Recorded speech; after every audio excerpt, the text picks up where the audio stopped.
Dr. Jeanette Van Hel. She's a major of psychology and Italian, okay, and a minor in human development and family studies. She traveled to Nijmegen in the Netherlands to conduct a study entitled L1 and L2 Phonetic Interaction in School Age 12 L2 Learners. Please join me in welcoming Jaclyn Yuro.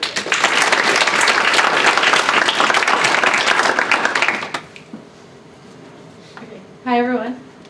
So as Julie said, my higher project is called First Language and Second Language Phonetic Interaction in School-Aged L2 Learners. This research was done in collaboration with Fatima, Cheyenne Unsworth, my supervisor at Radboud University, and Dr. Van Hal, my supervisor here at Penn State. And this is just a picture of the Radboud campus. You may want to just clip it. It's sort of invisible.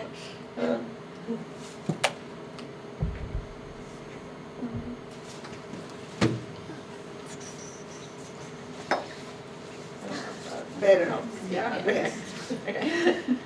So as I just mentioned, I traveled to Radboud University in Nijmegen in the Netherlands.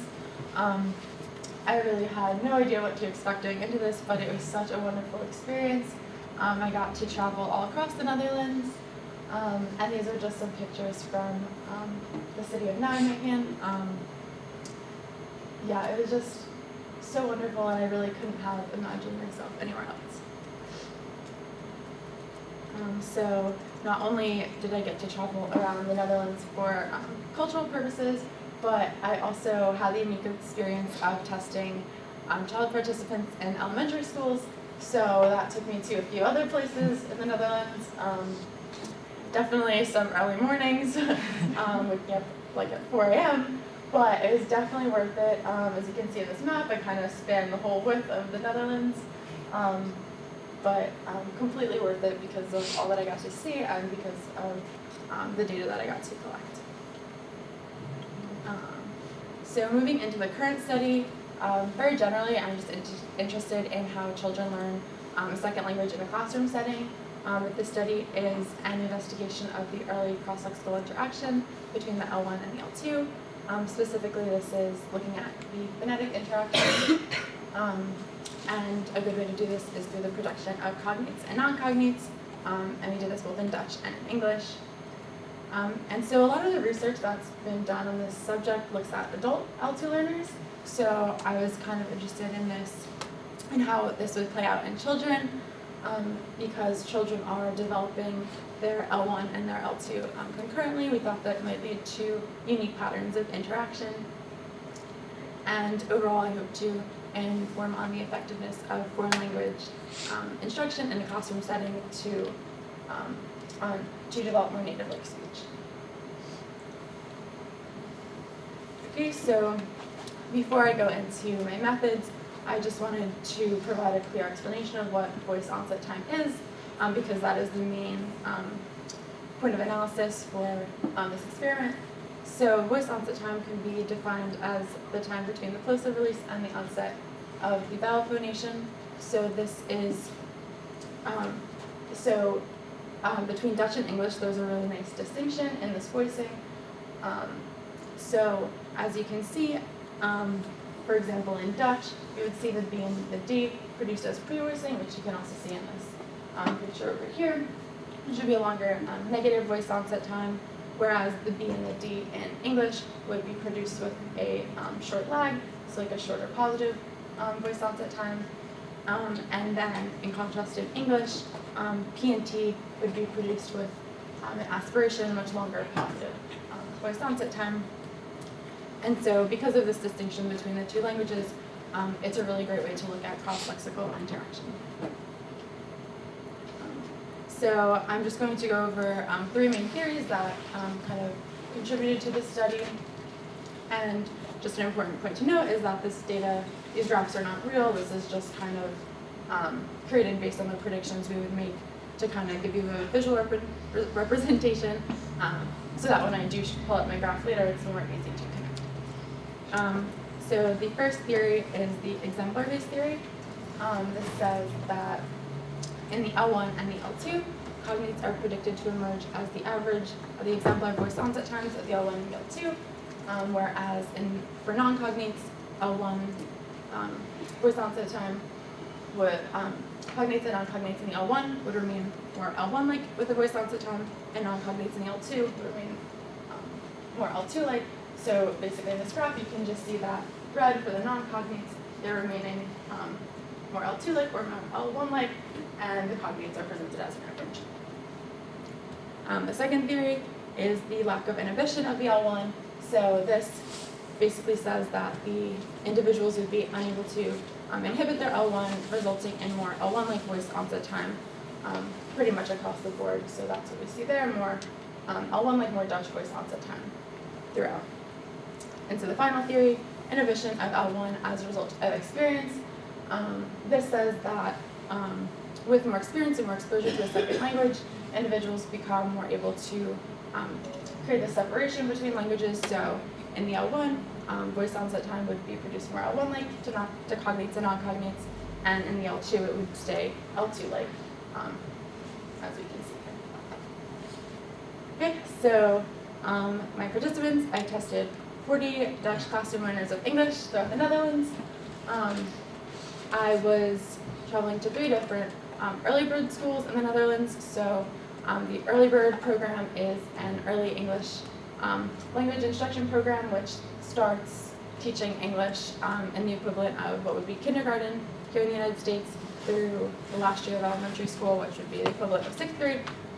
So I tested these children in the 6th grade level, so they had about 7 years of English experience. Moving into the methods, the children completed 3 different experimental tasks: a lexile proficiency task, a word naming task, and a picture naming task. Here you can see some examples of the cognates and non-cognates of the target words. And again, just reiterating, there's this distinction between the voicing in the 2 languages. So the critical phonemes are P, E, T, and D. And there were 2 word lists, 160 words each, one in Dutch, one in English, which consisted of 40 cognates, word non-cognates, and 80 filler words. Okay.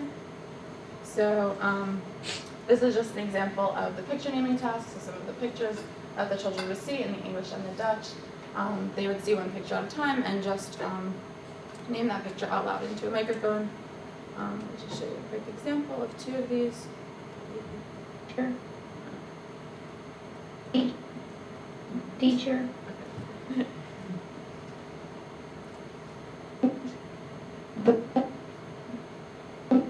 That's not what it sounded like. Okay, so you get the idea. Imagine a kid's Dutch like voice saying that.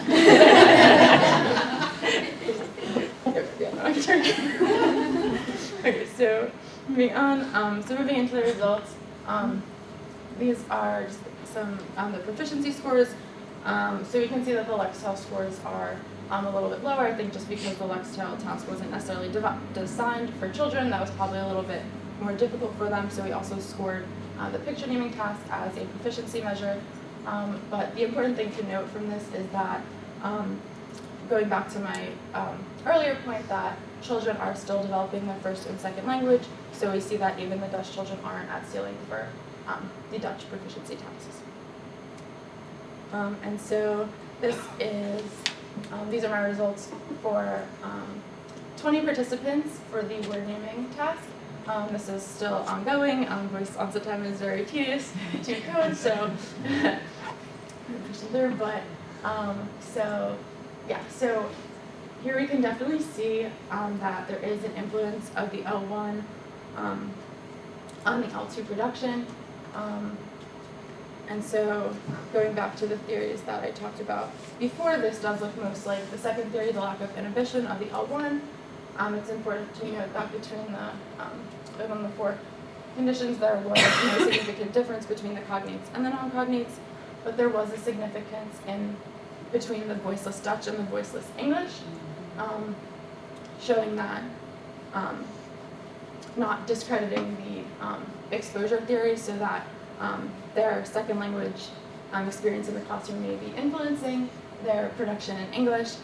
It's definitely not L1 like completely, but it is trending towards that. Yes, I kind of just said this, but so there's a clear influence of the L1 and the L2. And overall, as I mentioned, there is some influence of the L2 classroom education on the L2 production. So perhaps with more exposure and the development of the L1, the patterns may change. So I just want to talk a little bit about the research process. I had this really unique experience of testing in elementary school, so definitely a non-typical research atmosphere. A few challenges. I mean, there's definitely a lot of travel time, working around the holiday schedules in the school, and specifically recording audio data not in a sound booth was a little bit of a struggle, but I think the positive factors definitely outweighed the challenges. I got to see so much more of the Netherlands by traveling. I was able to gain insight into second language instruction in Dutch elementary schools compared to what I knew about second language instruction here in the United States. And I was also able to interact with the students and the teachers, having this really cool cultural exchange. They got to ask me questions about the United States and things like that. So overall, really positive experience.